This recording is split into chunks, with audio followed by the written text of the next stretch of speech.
Assalamu alaikum. My name is Rana Muhammad Zulkarnain and today I am going to discuss about solvent system concept. Solvent system concept ये basically एक छोटा सा और easy सा concept है. आज हम आप लोगों के साथ डिस्कस करेंगे. सबसे पहले हम इसकी चेक करते हैं हिस्ट्री में आता है ये किसने प्रपोज किया और कब प्रपोज किया. हिस्ट्री में देखा जाए तो इसे दो साइंटिस्ट कैडी और एलिजी ने इसे 1928 में प्रपोज किया. ये होगी इसकी कुछ हिस्ट्री. अब देखते हैं कि ये सोलेंट सिस्टम कॉन्सेप्ट जो है ये बेसिकली क्या कहता है एसिड और बेस के बारे में. जिस तरह पिछले कॉन्सेप्ट में कहा, हम देखते हैं ये कॉन्सेप्ट क्या कहता है.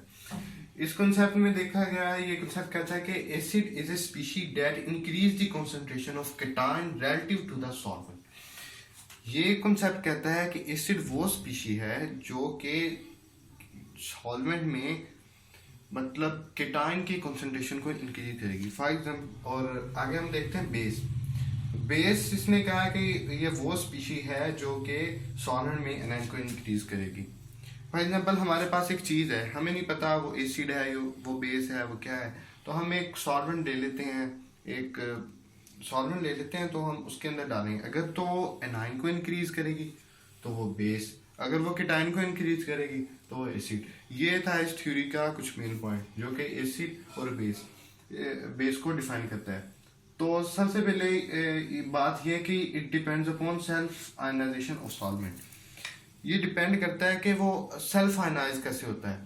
तो इसकी जब हम कुछ एग्जांपल डिस्कस करेंगे तो हमें पता चल जाएगा कि मतलब सेल्फ आयनाइजेशन इसका क्या मतलब है और मतलब बाकी चीज़ों का क्या मतलब है. सबसे पहले हम डिस्कस करेंगे H2O. ये वाटर है, इसमें वाटर को हमने एज ए सॉल्वेंट लिया है और हमने वाटर का पता भी लगाना है कि वो एसिड है या बेस है. इसमें ये जो वाटर है ये बेसिकली टूट के बनाता है H पॉजिटिव और OH negative. H2O H positive के साथ रिएक्ट करके H3O पॉजिटिव बना देगा और OH नेगेटिव वैसे का वैसा रहेगा. ये H3O पॉजिटिव ये बेसिकली हमारा है केटाइन. ये केटाइन है तो ये एक्ट करेगा एज एसिड. और सेकंड नंबर पे हमारा जो बनता है ये है एनाइन. ये एनाइन है और ये एक्ट करेगा बेस. तो ये थी एक एग्जांपल एक्वस सॉल्यूशन की. मतलब एक एक्वस वो कहते हैं जो पानी में या वाटर में रिएक्ट किया जाए. ये थी एक्वस सॉल्यूशन की एग्जांपल. हमने देखा एक जब केटाइन बन रहा है तो वो एज ए एसिड रिएक्ट करेगा और एनाइन बन रहा है वो एज ए बेस रिएक्ट करेगा.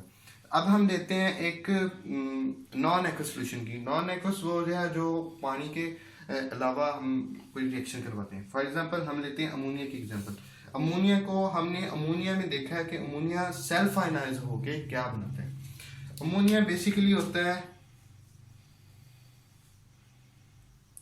H पॉजिटिव और NH2 नेगेटिव. ठीक, NH2 नेगेटिव वैसे का वैसे रहेगा और NH3 जो है ये इसके साथ रिएक्ट करके NH4 यानी कि अमोनिया बना देगा. ये इसके साथ रिएक्ट होकर बना रहा है अमोनिया और ये जो बच रहा है ये मिलकर बन रहा है अमाइड. ये जो है ये केटाइन है और केटाइन एक्ट करेगा एज ए एसिड और ये है अमाइड एक्ट करेगा एज ए बेस. तो हमने देखा जो केटाइन बन रहा है वो एज ए एसिड एक्ट कर रहा है, जो एनाइन बन रहा है वो एज ए बेस एक्ट कर रहा है.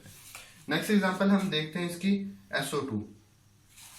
SO2 जो है ये नॉन एक्वस है. SO2 का जो SO2 के साथ रिएक्ट करवाया जाता है तो ये SO पॉजिटिव 2 यानी थायोनाइल बनाता है और SO3 नेगेटिव 2 यानी सल्फाइड बनाता है. ये जो है ये क्या है, ये केटाइन है और केटाइन जो है वो एक्ट करेगा एज ए एसिड.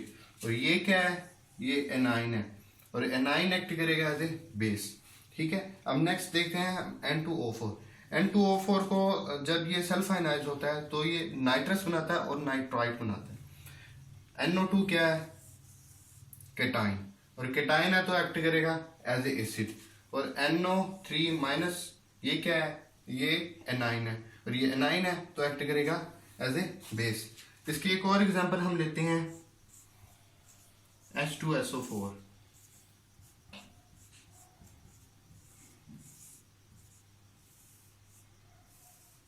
H2SO4 ये सेल्फ आयनाइज होके क्या करेगा, ये जो H2SO4 है ये आयनाइज होके दो चीजें बनाएगा. एक तो ये बनाएगा H पॉजिटिव और HSO4 नेगेटिव, ठीक है। ये HSO4 नेगेटिव ये तो वैसे का वैसे यहाँ आ जाएगा HSO4 नेगेटिव प्लस, और ये इसके साथ मिलकर H3SO4 पॉजिटिव।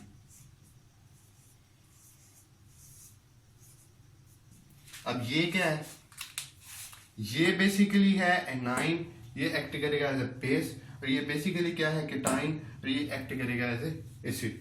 अब हम इसके देखते हैं कुछ एडवांटेज और इसके कुछ लिमिटेशंस। एडवांटेज, सबसे पहले हम डिस्कस करेंगे इसके एडवांटेज। तो हमने देखा कि इस कॉन्सेप्ट की सबसे बड़ी बात यह है कि एक्वा सोल्यूशन पर लिमिटेड नहीं है। ये मतलब हर किस्म के सॉल्वेंट पे मतलब कर देता है, वर्क कर देता है। तो यही इसकी सबसे बड़ी एक अच्छी खूबी है।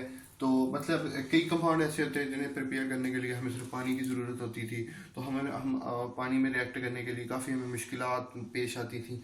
लेकिन मतलब इस कॉन्सेप्ट ने हमें ना इस चीज़ से आज़ाद कर दिया। मतलब हम ना अब हम कोई भी सॉल्वेंट इस्तेमाल कर सकते थे, यानी कोई स्पेसिफिक चीज़ को बनाने के लिए हम ना कोई और भी सॉल्वेंट इस्तेमाल कर सकते थे। ये थी इसकी एक बेसिक एडवांटेज। अब जैसे एडवांटेज होते हैं इसकी कुछ लिमिटेशन भी थी। लिमिटेशन इसकी ये थी कि इस कॉन्सेप्ट ने न्यूट्रलाइजेशन रिएक्शन को एक्सप्लेन नहीं किया। न्यूट्रलाइजेशन रिएक्शन वो होता है जब एसिड और बेस रिएक्ट करते हैं तो पानी और साल्ट बन जाता है, ये होता है बेसिकली न्यूट्रलाइजेशन रिएक्शन। तो इसको इस कॉन्सेप्ट ने एक्सप्लेन नहीं किया। और ये था सॉल्वेंट सिस्टम कॉन्सेप्ट। तो ये बेसिकली लिमिटेड था सॉल्वेंट पर ही लिमिटेड है। यानी कि फॉर एग्जांपल हम एक लैब में वर्क कर रहे हैं, अब हमारे पास वो सॉल्वेंट ही नहीं है, हम कैसे पता लगाएंगे ये एसिड है, ये बेस है, ये क्या भला है। तो ये है बेसिकली इसका एक लिमिटेशन। यानी ये हमें सिर्फ सॉल्वेंट सिस्टम कॉन्सेप्ट है ना, ये सिर्फ हमें सॉल्वेंट तक ही लिमिटेड रखता है।